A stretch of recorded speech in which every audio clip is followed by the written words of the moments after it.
Hello, I'm Luca and this is the Web3 in Travel podcast, where you can learn about crypto, blockchain, and how the new internet will change travel.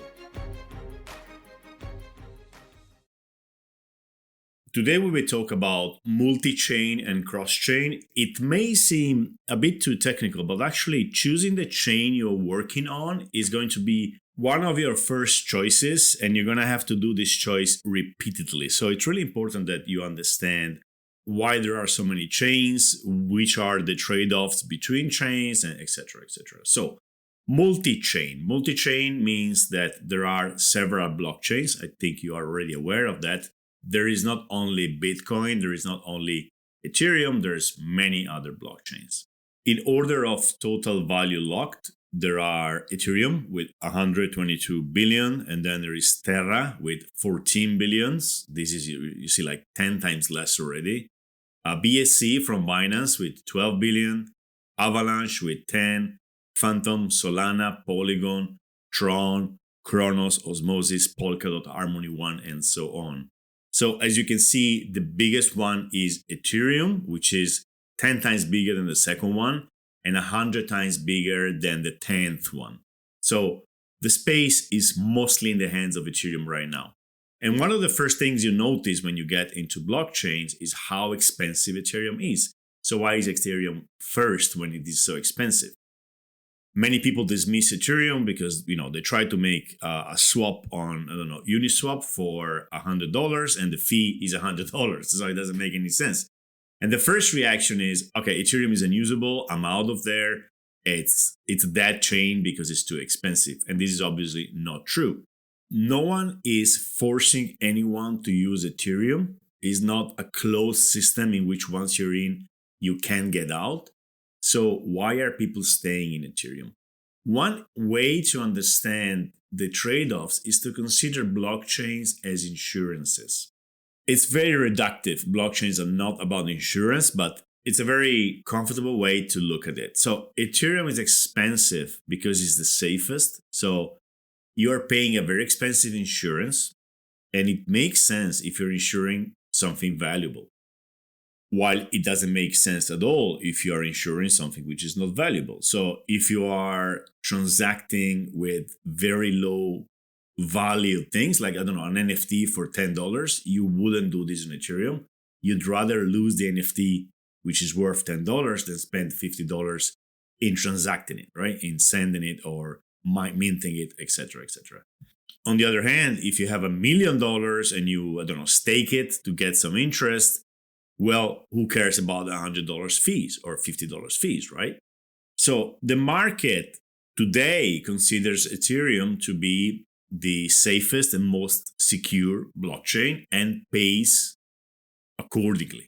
Why would you pay $100 transaction fee in Ethereum when you could pay for the same transaction 30 cents on BSC, Binance Smart Chain? Well, the market considers BSC to be less secure, and also there are less protocols. Another aspect, the protocols on Ethereum, the apps, right, tend to be of a higher quality than the apps on Binance Smart Chain. Binance Smart Chain has attracted a different kind of developers, a different kind of tokens. It's a different ecosystem. Does this mean we have to do everything on Ethereum? No, there's a lot of things you wouldn't dream doing on Ethereum. Actually, at the moment, I am personally trying to get out of Ethereum and on layer 2s of Ethereum. We're going to get to this later because Ethereum is just too expensive for the stuff I do. Most of the stuff I do. It is a bit like cars. Which one is the best car in the world? A Ferrari? I don't know. If I have to transport potatoes, a Ferrari is not good. It depends on what you have to do. According to what you have to do, you choose the right car. Sometimes it's a lorry, sometimes it's a fast car, sometimes it's a family car. It really depends on what you have to do. So here it works in the same way. What is your business on the blockchain? Once you define this, you try to choose the best blockchain for the job. Like one of these choices happens mostly at the beginning when you are playing with NFTs. You launch an NFT, you think about OpenSea, and you see that OpenSea supports both Ethereum and Polygon. Ethereum is very expensive. Polygon is very cheap. Okay, but Ethereum has much more money into it. So the liquidity available for NFTs on OpenSea and Ethereum is much higher than on Polygon. But then Polygon, for instance, has a spam problem because people are minting NFTs for free and they're sending them around. So, if your NFT is worth $20, you wouldn't do this on Ethereum. If it's worth an Ether, so $3,000, maybe you'll do it on Ethereum. So it really, really depends. There's no final answer about that, right? And when I say we are going to be in a multi-chain world, actually, I mean, we already are in a multi-chain world. It means we are not going back to only Ethereum or only Bitcoin, where Bitcoin is doing the money thing and Ethereum is doing the word computer thing. This phase is over. We have many blockchains. We're still going to have many blockchains. And on top of that, we have all these layer twos on the original blockchain. Like Ethereum already has layer twos like Arbitrum or Optimism and others. So it's not getting easier. It's getting more complicated. And again, you can see it as a complicated world or a very granular world where you can choose exactly what you need, right? Again, if you run a server for your website, if it's just a normal WordPress website, you're going to use a hosted server. If you have to run a very specific application, you probably need root access and you're going to have some kind of different server setup like AWS, etc. And as it happens with coins and tokens too, right? If you get into this world and you don't do enough research, you're going to end up on stuff like Cardano. Like sometimes people come and say, we want to do our NFT project on Cardano, which is, well, at least in my opinion, not advisable. Well, first of all, because it has 100 million in total value locked compared to 122 billion in Ethereum or 14 billion in Terra, right? So there's no money there. And also because technically it doesn't seem to be the best smart contract platform. It has just launched the smart contracts. It doesn't seem to be the best. It is not compatible with all the Ethereum-based blockchains. But at the same time, it's got this incredible marketing. There's these armies of people talking about Cardano on YouTube. So if you end up in YouTube, you may have the impression that Cardano is a serious contender in the smart contract space. But basically, it's just a very good marketed chain, which distorts. Like you have a lot of distortion in information in blockchains. So when you choose a blockchain for your project, you have to consider not only how safe it is, so the insurance angle, you have to consider how much money there is in it. And again, the most money is in Ethereum right now. But hey, 14 billion in Terra could be enough for what you're doing, right? If you're trying to attract sales and liquidity in other ways. You have to consider what kind of users are there. As I was saying, BSC attracts a certain kind of more speculative users. Solana is a very specific kind of user. So you have to know who is in these blockchains, because once you choose the blockchain, you've basically chosen the market. And once you've done that, it's not that easy to, go on other blockchains at the same time. You're going to spread too thin. So it's a very, very critical decision to be taken after careful consideration.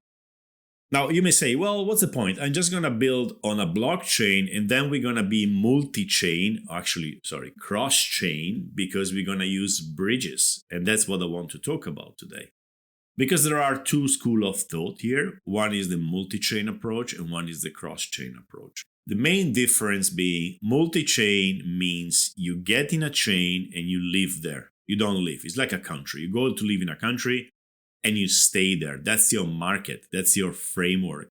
And the other approach is cross-chain. Say, well, I'm going to open shop in Germany. That's a European Union, so it doesn't matter. I'm going to be able to commerce with the whole European Union in a frictionless way. And this is the cross-chain approach, in which it doesn't matter on what chain you are. You can always easily cross-chain through bridges to other chains. So let's say you launch your NFT on Polygon and then you see that there's a great market and opportunities in Terra. You're just going to bridge your NFTs or give a bridge to your users to get them on Terra and sell them on Terra, right?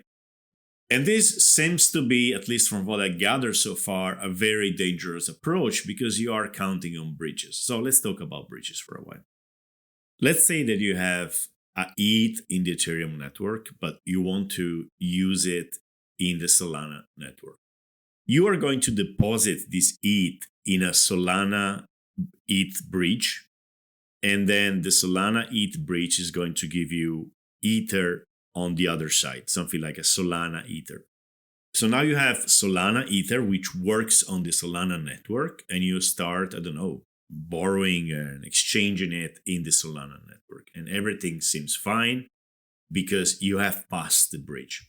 Now, bridge is not a precise term. When you pass a bridge, once you passed it, you're fine. If the bridge collapses, you're still fine.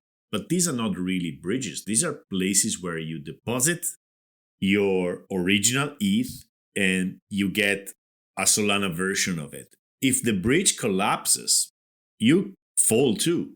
So you basically left your real money, in a way, on the bridge. And if the bridge falls down, your money falls in the river together with the bridge. So it's not really a bridge. It's like a bank where you leave your money, they give you something in exchange, which is guaranteed as a collateral. It's a guaranteed with the collateral you left, right? So when you bridge over to another blockchain, you are now doubling your risk because Ethereum may go down. Let's say that Ethereum, the whole blockchain goes bust and your ETH on Solana will be worth nothing, or the bridge loses the money. So the ETH you have on Solana is not covered anymore, collateralized by the original ETH. And many of these bridges are protected by a multisig, which means, 5 people have signature power and you just need 3 of them to basically move the money. So you have a third-party risk in which if 3 people collude, they could take away all the money. Polygon is a very famous example here. Polygon has billions of dollars, about $5 billion, and they are secured by a multi-chain. So there's, I think, 6 people out there who could still hold the money. Are they incentivized to do it? Probably not.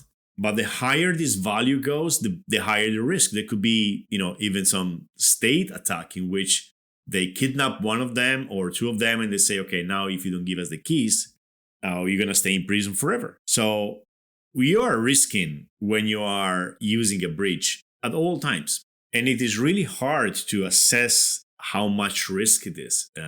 Few people really think about these things and everything is fine until it's not. And we go back to the insurance thing, right? So everything is fine.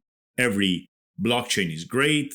Every blockchain is cheaper and faster than Ethereum until you realize that you had less security and you lost everything. Which doesn't mean you will lose everything, but you should at least be aware of the risks you're taking, right?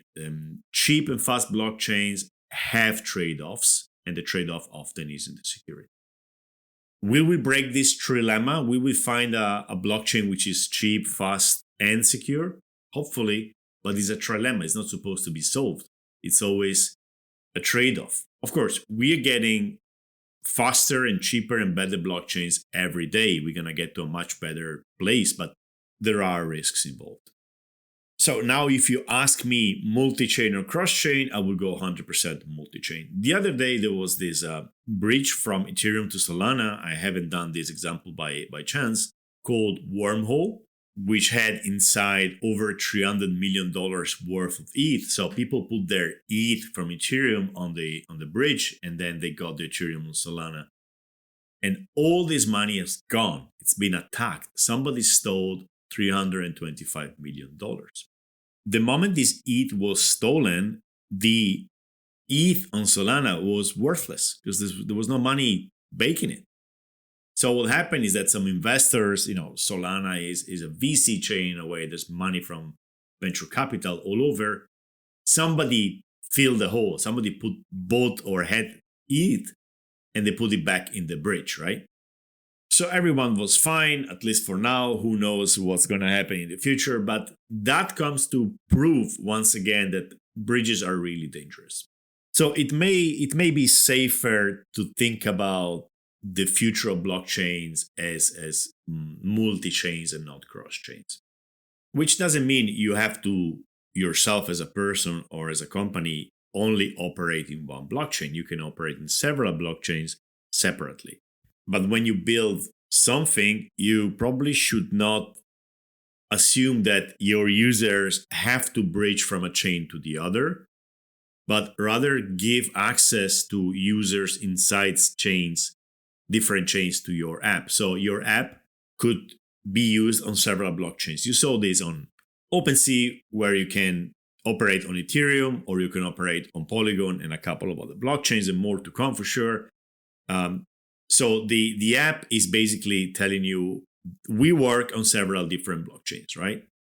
It's like a bank saying we work in different countries, but you don't need to send money from a country to the other. Just, you are in a country, operate there, that's it. But one thing you wouldn't do is to cross your NFT from Polygon to Ethereum and vice versa. This is not something which you are supposed to do. Will it happen? Yes, it will. But at least you have to know that you are exposing yourself to bridging risk. And this is my analysis on the situation of multi-chains today. Maybe in a year or 5 years, we're going to have perfect bridges, completely trustless bridges. We already have some in which basically you're not trusting people, but trusting the code. And the code has been battle hardened for years with lots of money in it, and we can feel safe that they are okay, right? There's no risk, or a very limited risk. There is always risk in software, but it gets to a point where it is low enough to let you operate some kind of use cases. Another approach which we are seeing growing a lot, and 2022 seems to be the year for this, is layer 2s. Layer 2s are kind of blockchains on top of blockchains in the same blockchain. So let's talk about Ethereum. Ethereum is the settlement layer, the very expensive one, but you can bridge over your ETH and other assets to layer 2s like Arbitrum, Optimism, and many other layer 2 solutions. This is different than bridging from a chain to the other. This is bridging within the chain, and the bridges are safer. Why are they safer? Because if you leave your money on the bridge and the bridge collapses or the layer 2 collapses, you can still bring back your ETH to the Ethereum network. You still maintain control of those ETH. So everything can go wrong on the other side of the bridge and on the bridge, but you don't lose your money. So it's a different risk profile. There are still risks. Even these layer 2s are new. There could be bugs. There probably are bugs. And if you put your money there, you may lose it. So all this is very experimental. Never put more money than you can lose. In general, in blockchains today, this is still valid. You never put more money than you can lose. Blockchains are really still experimental. No matter how solid they look, no matter how much institutional money gets in, it's very quickly evolving technology. It's software. It always has bugs. So be careful with it. To sum it up, my bet, and I'm just one guy on a podcast, is multi-chain and layer 2s for scalability. So some projects will be done on some layer 1s, so blockchains. Some other projects will be done on layer 2s. It really depends on the project. How to know which ones are the best? Well, it's difficult. It's difficult because these are, again, evolving very quickly. You have this new layer 1, which seems to have solved the trilemma, and it's hard to judge. And the truth is you never know. It's not in our power to forecast how well Phantom will do, how well BSC will do, how safe they are. This is really difficult stuff. We can sort of understand how safe they are today, but we don't know later. Because, for instance, a blockchain which gets more value locked gets more dangerous because the hacker has more incentive to hack it. And at the same time, as time passes by without a hack, it gets safer because it's proven that it can keep safe more money. So how do you make these choices? Well, you just make a choice based on how critical security is for you. You hope for the best, and you know that you are in a very experimental environment. In the long term, all these decisions will go behind the scenes. Blockchains will go behind the scenes. You will use an app and you won't even know on which blockchain it runs, or maybe you will know it, but you won't care. It's like today, you don't really care about internet protocols, what servers are being used, and all these very technical things. It goes behind the scenes. And once it goes behind the scenes, it gets safer. And maybe we're going to have better security, better backup in case of hacks, etc., etc. One thing we are doing at Trips to learn this is we launched our Little Traveler project on a multi-chain approach. So we launched it on Ethereum and Polygon. And we're planning to launch it on 8 more blockchains, so for a total of 10 in the upcoming months and years, which means we have started a multi-year, multi-chain journey in which we will learn. It's the only way to learn these things, unless, reading a lot. The best thing, at least, in my experience, is just to do these things and to get deep into this. So we will learn, and we will probably at the end of this process, when we're going to launch a new app, we will know which chain is best for that use case. So let's this from the applications, so the protocols point of view. I'm going to check DeFi Llama is a website, lots of statistics about blockchains. And there's a page which is, the overview, in which it shows us the protocols in order of total value locked, so the biggest ones, and on which blockchains they run. And we could see this, like I see in a few years, the travel industry will have the same. We will have a page in which we see, okay, this specific protocol for the travel industry has so much money locked in and it works on 3 different blockchains. So the biggest protocol ever here is Curve, CRV. It has $19 billion total value locked, and it works on 8 different blockchains. So you see, if you are on many blockchains, you get more liquidity because each blockchain has a certain amount of liquidity. And we've seen this before. Ethereum is the biggest one, but it doesn't mean you can just stay on Ethereum. Some people won't touch it. So Curve is on Ethereum, Avalanche, Phantom, Polygon, Arbitrum is a layer 2 of Ethereum, Gnosis chain, which is the former XDAI chain, Harmony One, and Optimism, another layer 2 protocol. Then we have MakerDAO. MakerDAO is the protocol which supports the DAI stablecoin. And MakerDAO is only on Ethereum. Why? Well, because they need 100% security. They can't afford to risk on different blockchains. The DAI token, on the other hand, is on several blockchains already. Then we have Convex Finance, only Ethereum, Aave, Ethereum, Polygon, Avalanche. At the 5th place, we have WBTC, which is a bridge from Bitcoin to an Ethereum Bitcoin token. So you put some Bitcoin in this bridge and you have Bitcoin on Ethereum, and you can start using it on DeFi for lending, borrowing, exchanges, etc., etc. This one is only on Ethereum. Then you have Lido or Lido, where you can stake your ETH and get 4 or 5% a year in rewards. And Lido works on Ethereum, Solana, and Terra. Uniswap, surprisingly, is pretty low. It's on the 8th position. They are on Ethereum, a couple of layer 2s on Ethereum, and more recently on Polygon. And Polygon was added through a vote of the Uni token holders that was very interesting. So this decentralized protocol choose to go on Polygon because the users who got the token, and you may remember it's been airdropped in September 2020, they voted to go on Polygon, and I personally added a pool there for the TRIPS token. And it's very good because you can use Uniswap v3, which is a very advanced DEX nobody else has. Everybody's still using the Uniswap v2 fork. And I could use it on Uniswap, and I would never been able to use it on Ethereum because the fees are too expensive.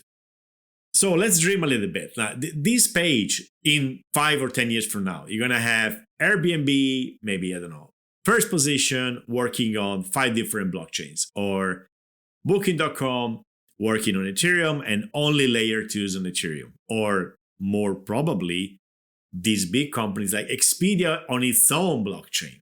Because I think these centralized companies will try to control the blockchain they are on, a bit like Axie Infinity, the play-to-earn game, built their own specific blockchain for their own specific game.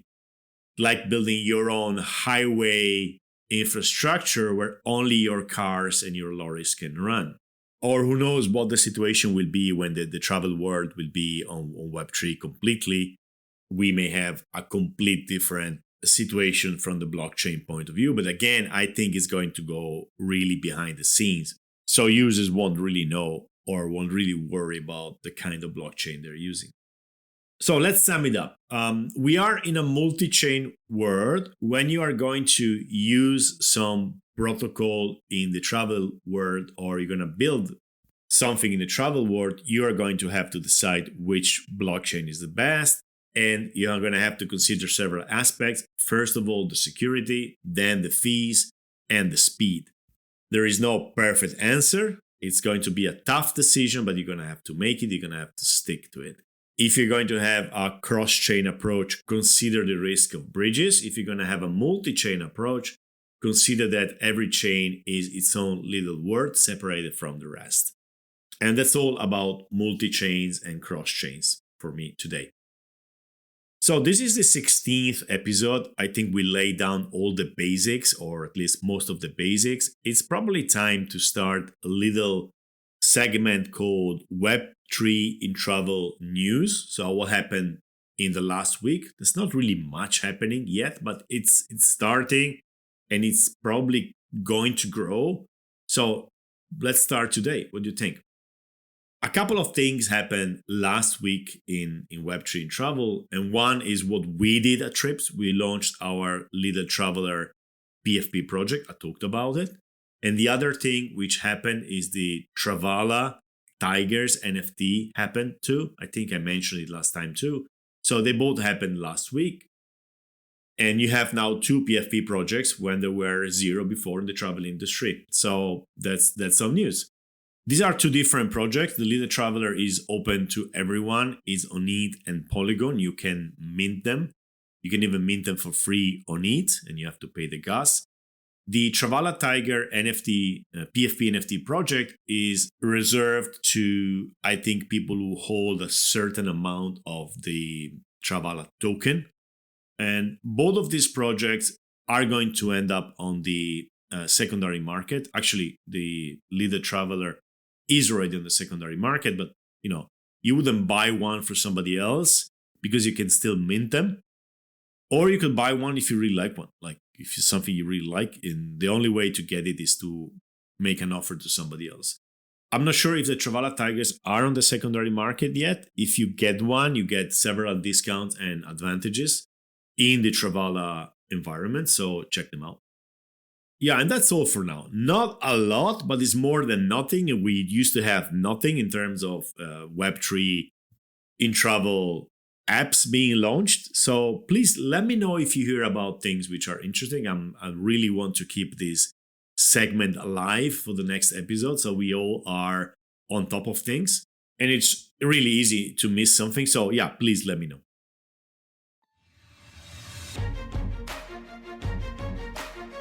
All right, this is the end of today's episode. I really hope you enjoyed it. For more insights on Web3, follow me on Twitter at TripLuca, TripLuca, and see you next time.